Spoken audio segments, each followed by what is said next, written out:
Record Store Nation, how you guys doing? We are in the dog days of summer. So I hope it's nice and hot where you are. You know, this summer has made me realize I really like the hot weather. I don't know if it's because I grew up in Florida or whatever, but I really, and now that of course I'm in Chicago and it's friggin' ridiculously cold in the wintertime. Although this was a really mild winter, so I can't complain too much. But it just occurred to me, like, I can handle the heat. You know, I was just in Miami not all that long ago, and it was hot and humid. The humidity sucked, but anyway, in Chicago, it's not that bad. So, welcome to the Dog Days of Summer. Welcome back to the record store. This is TRS number 47. And of course, we want to thank Lactose Compromise, our opening act there that got us started with our intro music. So, thank you, of course, many thank yous to Lactose Compromise. See, I learned from the CDs and I learned from the albums that you got to give the credits. You got to put, the thank yous on there. So, and I'm thanking Jesus, and I'm thanking Brian, and I'm thanking the Lord on this special episode of TRS. So this episode, you know the drill. We grab an album at random from the voluminous wall of CDs that keeps getting bigger and bigger. That's what she said. But it is. I'm just like, I am going through a growth spurt, I guess. I don't know if you want to call it that, but I am going through it, and I am like constantly buying CDs again. So, and I know there's those among us that buy 8-track tapes. Wait, they don't make those anymore. Buy vinyls. There's Muñeca. Welcome to Muñeca as well. I gave her a treat before the show. I really was trying hard to keep her quiet, but it just doesn't always work. Dogs, whatever. You got to put up with the good and the bad. Anyway, so I grab an album at random. The albums are growing more and more. I'm going through this thing right now where I have to complete my collections of bands that I love. And so if there's 2 CDs that are missing from a band's catalog that I really love, I am out to find them and out to get them. So I have to have the material, the physical media, as they call it, have to have it. So anyway, that being said, so there's even more albums to grab. So I grab an album at random, trying to go with bands that we haven't done before, but every once in a while we get one. Definitely trying to go with bands that we haven't done recently, for sure. So, and also putting back, so there's not many rules. I put back something. If it's a band that we just did, I'll put it back. Greatest hits, I don't really buy too many greatest hits albums. The only ones I buy are, that money grab that bands do where they'll put one new song on that greatest hits album, so you feel like you have to have it. If you're a true fan of Van Halen or The Who or whoever, you've got to have that album because there's one brand new song on it. So, but anyway, for the most part, I'm going to put greatest hits albums back too, because I want to go with just original studio, maybe live. Live is okay. But anyway, so grab an album at random, do a little bit of research on it, and then just listen to it with a fresh set of ears. It could be an album that I haven't listened to in many years. It could be an album that, it's happened. I've reviewed albums that I have never listened to in their entirety, and it's just because I'm crazy. I buy CDs like crazy, and I don't always get around to listening to them all. So there's been some CDs on here that we've reviewed that it was literally my first time listening to them in their entirety.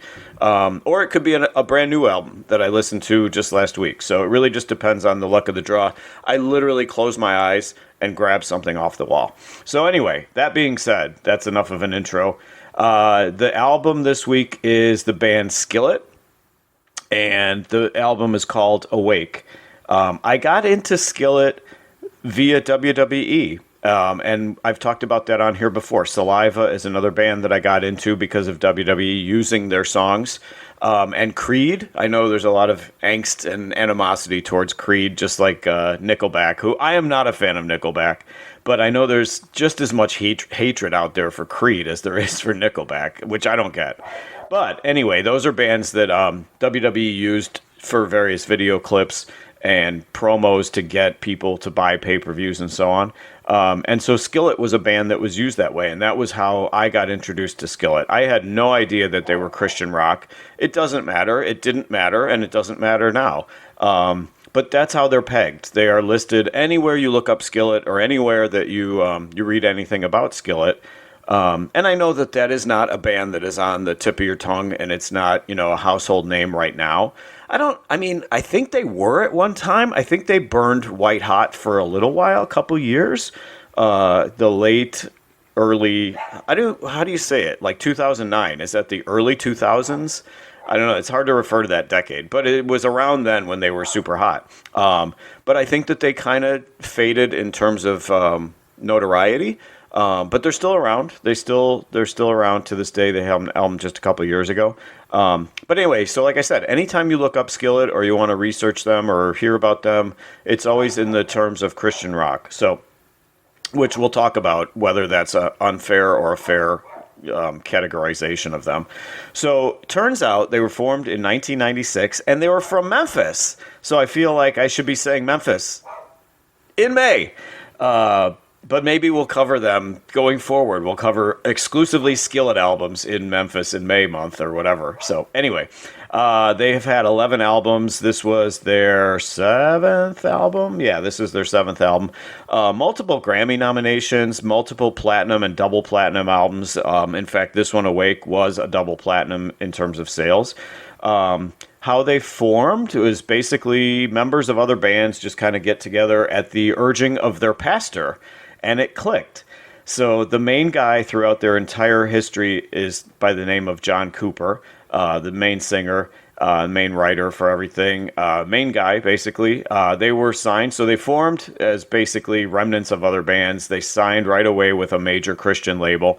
The name came from that pastor, actually, oddly enough. He felt like they reminded him of Southern cooking, he said, where you throw a bunch of things in a skillet and you see how it turns out. So the name stuck, and that was the name they went with, and that's what they've been ever since then. So as we've mentioned many times on this show, the members of Skillet have been a complete revolving door. At one point, Cooper's wife, Corey, was in the band as the keyboard player. But yeah, it's been a very much a revolving door, except for himself, John Cooper being in the band. They've had great success on the rock charts, even greater success on the Christian album charts, which I don't know how many bands are on those charts, but anyway, they did really well on there. Like I said, Awake is their 7th album. It hit number 2 on Billboard, so it got as high as number 2. First single on it was named Monster. We'll talk about that. That was one of the songs that was used by WWE, as was Hero, which was another one of the singles from this album. So they've done numerous albums since Awake in 2009. You probably haven't heard much about them. So again, we talk about rock radio, and there's no such thing really as rock radio, so that's probably part of it. But many of their songs have been used for sports videos, video games, movies, TV shows. You're probably hearing Skillet on a lot of things that you don't even realize that it's them. So the most recent album, like I said, was 2022, album called Dominion, which I'm going to want to check out. Like I said, as far as the revolving door situation with their members, there's never seems to be a lot of hostility or ugliness in this. It just seems like there's been, male and female members of the band that has left. There's been pregnancies, there's been illnesses. There's just been moving on to other projects. So you don't read, the vile, venomous, like, F that guy, I don't want to work with that guy. You never read any stuff like that about Skillet. So it just seems like it was, peaceful, revolving door as far as any kind of ugliness going on. So this album, Awake, mixed reviews from the critics. Some of the feedback on this was that there were too many ballads. Which we'll get to, whether there were too many ballads or not. There's 12 songs on here, so we can do a percentage thing. Some of the critics said this was watered-down copies of some of their previous albums. Don't know about that. Didn't have too many of their other albums before I got this one, so I can't really say. But this album, Awake, did sell over 2 million copies. It hit number 1 on the alternative album charts. It hit number 9 in New Zealand, so go New Zealand, go Maoris, as it were, showing my New Zealand geography knowledge there. Anyway, and then it had gold sales in Denmark, so go Danes. Well done there as well. Interesting. 7 singles released from this album. That's just unheard of. Too much. Just too much. I'm sorry. I mean, I don't even think Rumors had 7 singles. So, and every song on Rumors, and yet they were not all released as singles. But 7 out of 12 of these songs were released as singles. So very bizarre. A bit pompous, I will say, for a Christian rock band. There were tons of thank yous on the liner notes. They were absolutely microscopic. I might have to break out the magnifying glass. The one thing I could see was that each of the 4 members of the band led off their thank yous. There are many, many dozens of thank yous with either Jesus or God. So they stayed true to their reputation there. And of course, they thanked their fans, casually known as the Panheads. Get it? Panheads, Skillet. So yeah, that's tacky. That's terrible. So the Panheads, which I don't know if I want to be known as a panhead. I'm a fan of theirs, but I don't know if I want to be known as a panhead. It sounds scarily too close to like a Jimmy Buffett fan, like Parrot Heads and stuff. So, but the Panheads, they had to thank the Panheads for their support. There are the lyrics do come with the liner notes. They are slightly bigger font, so they were a little bit more legible, so I appreciate that. I mean, let's think about it. You don't need your cousin's name to be in big glowing lights and, big font that you can read. So they made the lyrics more legible. So thank you, Skillet. Album goes 42 minutes. It is 12 tracks. So let's get right to it. So the first song on the album is Hero. It was the first single. Definitely immediately you get an Evanescence vibe from these guys. And I think that this is part of why I like these guys, Skillet. That's part of why I like them, because I really do like Evanescence. I've always had this thing, and I think I've talked about it before. I've always had this thing for bands that are pretty much dudes, but with a female front person, like a female singer. There's just something about it, and I think it probably started with Fleetwood Mac, but Heart, Pretenders, Skillet has the girl that does some of the singing, so she doesn't do the bulk of it, but she does contribute on here. It's the drummer. And so Jen Ledger is her name. So I really like when they sing together. I like when it's her and Cooper singing together. So this definitely reminded me of Evanescence. I can totally see this song being a sports anthem. It's a driving beat. They used, obviously the word hero is used numerous times. There's a great vocal trade-off between Cooper and Ledger here. And you can hear the religious references, but I don't think it's over the top. I don't think it's heavy-handed. I don't think it's offensive or obnoxious, which it could be, a layman's look at when they hear that a band is Christian rock. You might turn off on it initially because I don't want to hear that. I don't need to be preached to. I want my music to just be rock and roll. So, I mean, you could have that mindset, and I would understand that. But I don't think it's heavy-handed. I don't think it's over the top, talking about the hero here. It's a catchy hard rock song. It fits right in with what was popular on the radio in 2009 when this came out. And here is an FYI about the song Hero. The hero in question is Jesus. So there you go. So, all right. So that was the first song, Hero. It's a really good opener to the album. Gets it off to a really good start. Second song is Monster. It is the second single. So it's like we're almost going in order here. A great beat to open Monster. It's kind of like a less dangerous White Zombie kind of sound to it. White Zombie always seems like they're on the verge of committing heinous crimes. And I do like White Zombie for sure. But I guess Skillet just seems like a less dangerous version of White Zombie. So anyway, he's singing about the demons inside of him. This is actually a very self-loathing song. He hates what he's become. He feels like a monster, hence the name of the song. So I'm thinking, as I'm listening to this, I'm thinking Monster Energy Drink could possibly interpret this into a commercial catchphrase or song or some jingle, whatever. I think Monster is a great driving song. Never lets you take a breath. It's constantly going and hard and powerful and just a really good song. 2 really good rocking songs in a row to open this album, and no ballads yet. So to the critics that blasted this album saying too many ballads, I don't know what they're talking about. The first 2 songs were really intense and strong. So, all right, third song. Another one of my favorites on here. It's called Don't Wake Up. It was not released as a single. The first song that has not been released as a single yet. So, I'm sorry, Don't Wake Me. Did I say Don't Wake Up? It's Don't Wake Me. Not released as a single, and yes, it is a ballad. So here we go. We're finally getting into the ballads that they were critical of. So it's just a love song. Honestly, it's just a love song. So, and then I'm listening to it. I'm like, is that a banjo? It's very soft, and it's like in the background for sure. But I know I heard a banjo. I know that's what I heard on "Don't Wake Me." So it's just a pretty love song. It's the dude pining for the girl that got away. I think it shows a completely different side of Skillet. Not at all religious here. Just the story of how he dreams about the girl and he misses the good times that they had. So I think it's a great hair ballad. When you think of hair ballad, you think of some of the stuff by Poison. That's who comes to mind for me. So it kind of reminds me of that. I could have, "Don't Wake Me" was not a single. It was one of the few songs on this album that wasn't released as a single, but I could have totally seen it as a single. I would have liked that because it would have shown the public, the listeners, a completely different side of these guys and being more multi-dimensional than just being a religious, Christian rock type band. So "Don't Wake Me," another one of the highlights on the album for me. So, all right, fourth song is called "Awake and Alive." It was the third single. When I hear "Awake and Alive," I think of immediately, I don't know if anybody else picks up on this, but Peter Gabriel, because that was a line in Your Eyes.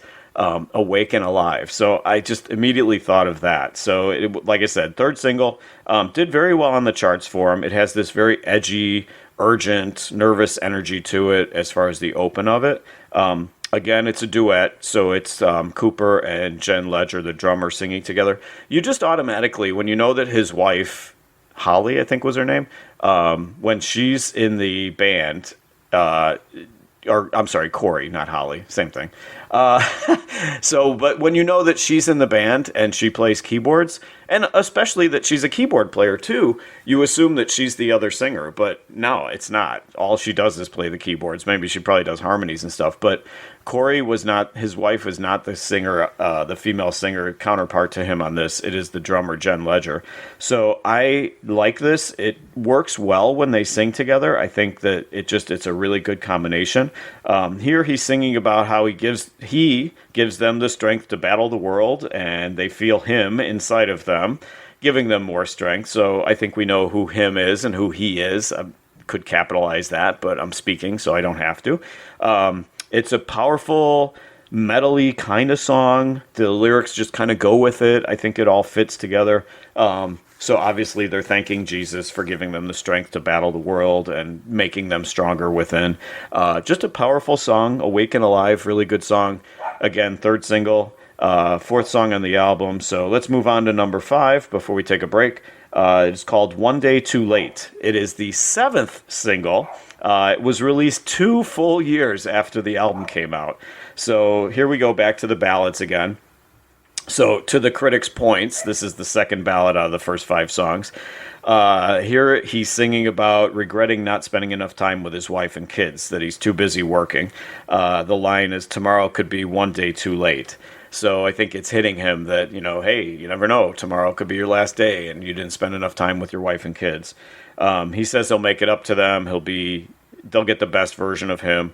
Again, not a God song at all. I mean, don't be offended by that, but not a religious song at all. Just a nice song promising to be a better guy and wanting to make the most of every moment and spend more time with his family. So "One Day Too Late" totally makes sense. I don't know about the fact that it's a 7th single, but yes, it is the 7th single. So I don't know who that speaks more about. Is it Skillet for thinking that they have 7 singles on this album, or is it the record company for wanting to milk every last penny out of this album? So I don't know. 7 single, a good song, but just weird the fact that it's still weird to me that you don't. I mean, Beatles maybe 7 singles on an album. Stone, not even the Stones. The Stones were more of an album band, not so much a singles band, but maybe Beatles. That's about the first one that comes to mind. But anyway, we're at the halfway point. We're going to flip the CD over or flip the vinyl over or whatever we do. We're going to pay some bills. We're going to talk to our sponsors for a moment, and we will be right back with side 2 of "Awake" by Skillet here on the Record Store. All right, we are back with side 2 of "Awake," the 7th album by the band Skillet, here at the Record Store. Thank you to our sponsors. Thank you again for supporting our sponsors. We really, truly appreciate that. And that's why we give back. We give back and do all kinds of prizes and contests and stuff. So stick with us. Listen at the end for how you can join our Patreon. And you too will have opportunities to win prizes. And you get a special bonus treat at the end of each episode of the Record Store. And it is not Muñeca. And you probably won't hear Muñeca during this special treat on the Patreon. So, all right, back to side 2 of Skillet's Awake. Sixth song is called It's Not Me, It's You.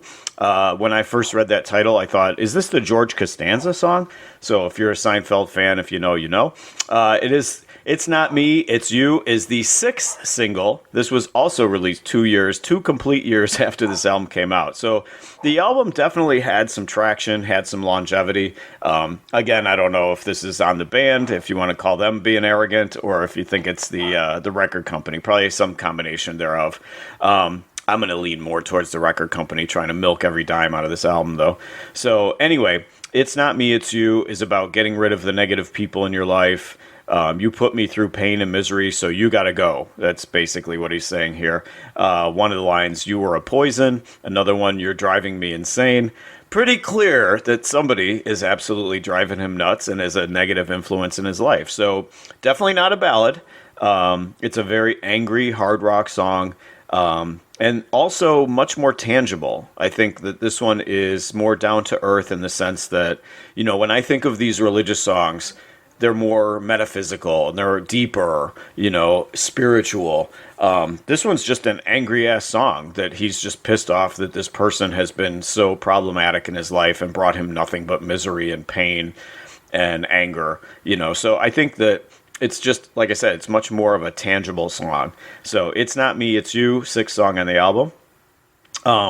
Then we get to the 7th song. This is like, I wanted to say this is like kind of a trilogy of songs here, but actually I think it's actually ends up being more than 3 in a row. But the 7th song is called Should've When You Could've, also not a single. Well, actually, the It's Not Me, It's You was a single. That was the 6th single. So Should've When You Could've was not a single. And this one is pretty much an FU to the girl he was with that cheated on him. So another angry song, not at all religious, you know, but he's had enough of her bullshit is basically what this song is about.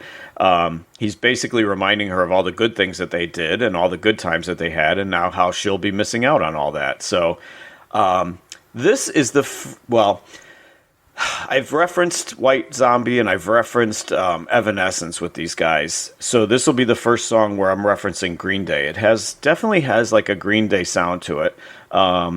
Here, Should've When You Could've, he's basically saying he's had enough. It's kind of the partner to It's Not Me, It's You. It seems like they go hand in hand, and the placement makes sense because it goes from the It's Not Me, It's You, where he's singing about the negative people in his life, and then the very next song, Should've When You Could've, is about the girl that he's pissed off at because she cheated on him, and he wants her out of his life too. So, all right, then we get to the 8th song. Keeping on going with the trilogy concept here. The 8th song is called Believe. Was not a single. And immediately I thought, without this whole, you know, my theory here about this being a trilogy, when I see the title Believe, I'm thinking, okay, we're going back to religion here. It's got this ballad, this haunting acoustic open. It is a ballad, you know, so critics are correct on a few things here. But this haunting acoustic open to it. And again, not at all religious, despite the name Believe as the title. I thought it would be religious, but not at all religious. So this one follows the last 2 songs with another bad relationship snapshot, I think. He knows that they're going through hell. He wants to stay with her, and he wants to be better. He wants to make himself better. He wants her to be better. He wants their relationship to be better. It sounds like he's singing about a toxic relationship here. He even sings, "Is it you or is it me?" That's one of the lines, and that clearly refers to the song 2 songs back, It's Not Me, It's You. So that's why I started thinking trilogy here, because these songs all kind of go together. And again, not at all religious. So one of the lines is, "You're all I need." So I really think that there's so much more to Skillet than the religious thing. You know, in this song specifically, he's singing about how there's so much more to this couple than the mistakes that they made. It's a really interesting song. It shows how complicated relationships are, especially when you're talking about imperfect people. He just admits that their issues are as much on him as they are on her. And I also appreciate the use of the strings here. There's some strings on the song. It's a really cool, haunting ballad, acoustic song. I really love the subject matter here. I love the fact that they're not religious, and that they branch out and they sing about other stuff. So a really good song. Believe, the 8th song, really solid. 9th song is Forgiven. 4th single. This one was a hit. It's the one that the critics, despite the fact that the critics did not like this album as much, this was one song that they did like. Did make it pretty high on the charts. And here we go back to the religious material. So it's called Forgiven. It's obviously about forgiving yourself for hurting others and for screwing up in life. It's a very Evanescence type sound to it, piano and string open, then the music kicks in. It sounds just like an Evanescence MO, basically. To me, this one, yes, it's religious, but I think it's more tangible. It's more about him confessing to basically cheating on her and her forgiving him. So I think that while it is somewhat religious and it gets deeper, I think it's just literally about the fact that he cheated on her and she forgives him. So I guess that could be interpreted religiously, but it just feels more concrete, doesn't feel that spiritual to me. But this was the 4th single. Forgiven was the 4th single. And if it's a confession of cheating and getting forgiven by your spouse, how is that single material? I'm like, this is some really weird choices of the songs that were picked as singles here, and the songs that weren't picked as singles. Some of these songs that should have been singles, they should have been, and they weren't. And this one, Forgiven, about cheating and forgiveness, and that one is a single. So I don't know. Some weird direction that these guys went through. So, all right, 10th song is called Sometimes. It is not a single. It has a very hard rock open to it. It's a really weird song. It's an odd song. He admits that he's a jerk here. And I'm thinking this guy Cooper, John Cooper, not all of this stuff could possibly be about him. I think that he is, writing from the perspective of some of these damaged people that he sings about. So I don't think all of these things are things that he went through. He didn't cheat. Well, I don't know. I don't assume he cheated on his wife. But I think there's a lot of things that he did not do that he's actually being able to transport himself and write from other people's perspectives here. So anyway, sometimes he admits that he's a jerk, he's messed up, he's hurt others around him, and he accepts that fact. He feels no remorse for it. Maybe it's just a win that he's admitting that he's a bad guy. I don't know. And knowing, like I said, knowing what we know about Skillet and the fact that they're allegedly this very religious band and Christian rock and so on. So in the context of this song, if he's admitting that he's a jerk and he knows he's an asshole, he's messed up many times and he accepts that fact, shouldn't he end the song by saying he'll try harder? Isn't that like to be a better man? Isn't that pretty much, if Skillet really truly is what the critics say that they are and what, how they're pigeonholed, shouldn't he end this song by saying, I'll try harder, I'll be better, I'll do better? He doesn't. He just admits that he's a jerk, basically. That's what the whole song is about, is him acknowledging that he's an asshole. So, anyway, good song. Fits right in with the other eccentricities of this album to me. So, all right, 11th song is a song called Never Surrender. It is not Corey Hart's other song. That is always the song that I use in the bar bets, is what is Corey Hart's other song? Because everybody only knows Sunglasses at Night by Corey Hart. And everybody always forgets that he had another single, and it was called Never Surrender. So Corey Hart, not a one-hit wonder. He was a two-hit wonder. So anyway, but Never Surrender here is not a cover of the Corey Hart song. It's another Pain song. The whole thing, this whole bad relationship, I feel like the whole second side of this album is about, not necessarily about Jesus and about the hero, and religious topics, but I feel like the whole second half of this album is about the bad relationship stuff. So he's wanting her to help him get better again. I just feel like there's definitely more more love relationship stuff here than Christian or religious stuff. So he, in this one, like I said, he just wants to feel better tomorrow. He doesn't want to feel like this anymore. He wants to get better. I think, again, it goes back to the bad relationship with the girl, and he wants her to help him get better and help them get better as people and as a couple. So good song, Never Surrender, not the Corey Hart song. So again, I think that this one is another one that goes a long way in showing that they were unfairly pegged as being Christian rock. And whether they embraced that and thought that that was something that would sell records or enhance their touring or I don't know. I'm not sure, if that was something that was unfairly cast upon them or they embraced it or it was a combination of both. But songs like Never Surrender just go along with the rest, so much of this album that just make me think that they're not Christian rock per se.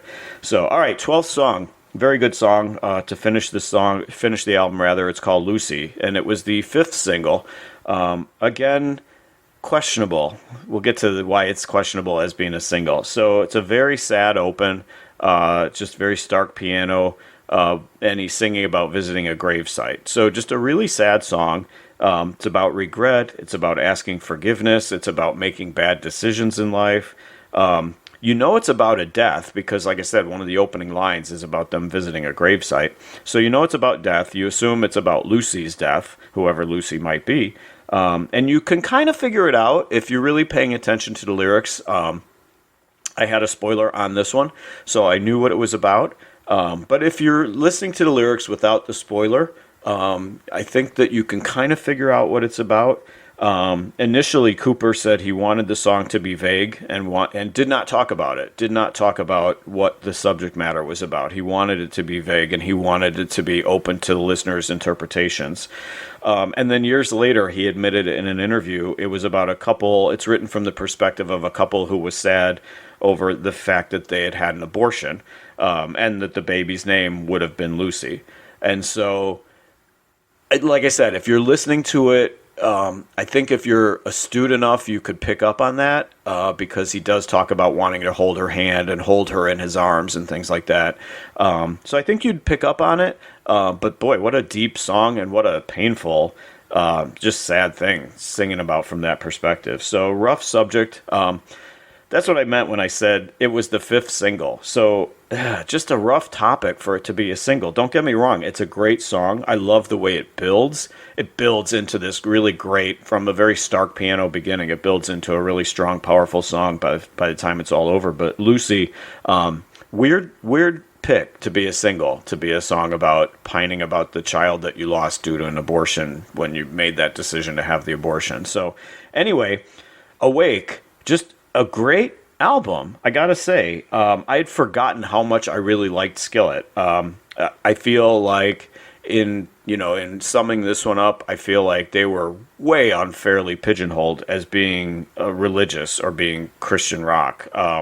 Bottom line is, it's great music, and it really doesn't matter what they're singing about. I appreciate the angst on this album. I appreciate it's not all about triumph and Jesus making you feel good and filling you with strength and all these things that you would like. The cliche of a Christian rock album would be about that kind of thing. And it's not like that at all. I think, like I said, there's a lot of good angst on here, a lot of good relationship songs on here. It's a mix of ballads and rockers, which is fine. I appreciate that. I don't think the critics were fair on this album. I think it was really good. So I really enjoyed Awake by Skillet. Definitely reawakened my, pardon the pun, reawakened my appreciation of Skillet. And I'm definitely going to go back and in my amassing of albums here, now that I know that they have 11 albums, I'm going to have to go back and get a couple others, because I'm pretty sure this is my only album that I have by these guys. So, and here's a trivia nugget. In looking at the credits on this album, the mixer of this album was Chris Lord Alge. So I looked him up. I'm like, I know that name. I've seen that name before. And he has brothers that are also in the music industry that are also named Lord Alge. But it wasn't because of that. It wasn't because he had 2 brothers and they all had, so the 3 of them in the music business, and they all have a unique last name, hyphenated, Lord Alge. So But Chris Lord Alge, I'm like, I know this name. So I looked him up. And who do you think that he has won Grammys working with? Yeah, Green Day. So I did not know that when I jotted that down in my notes for the one song where it should have, when you could have, sounded like Green Day. But yeah, Chris Lord Alge, who mixed this album, has won Grammys working with Green Day. So there you go. So I will stick with my comparison: Green Day, Evanescence, and White Zombie for these guys. So that's some pretty heavy company for Skillet. So my hat's off to them. Great band. Really enjoyed this album. So I highly recommend it. So that is it for the Record Store this episode. Thank you to Brian for producing and making me sound better than I am. Thank you to Muñeca for making her multiple guest appearances today. Thank you to you, TRS Nation, for sticking with us and listening to these 47 episodes about music and my love of rock and roll. Join us next month. Thank you to our sponsors, too. Join us next month. We're going to have some more great albums that we're going to talk about. And don't forget, I have fun everywhere I go. Oh, and really quick, in the Patreon, where we reveal what my favorite song on the album is, going to talk about some concerts that I've taken in this summer. So stick with us. We'll be right back on Patreon. If you're not a Patreon, think about joining. You can win all kinds of cool stuff. And we'll see you next month. Thanks, guys.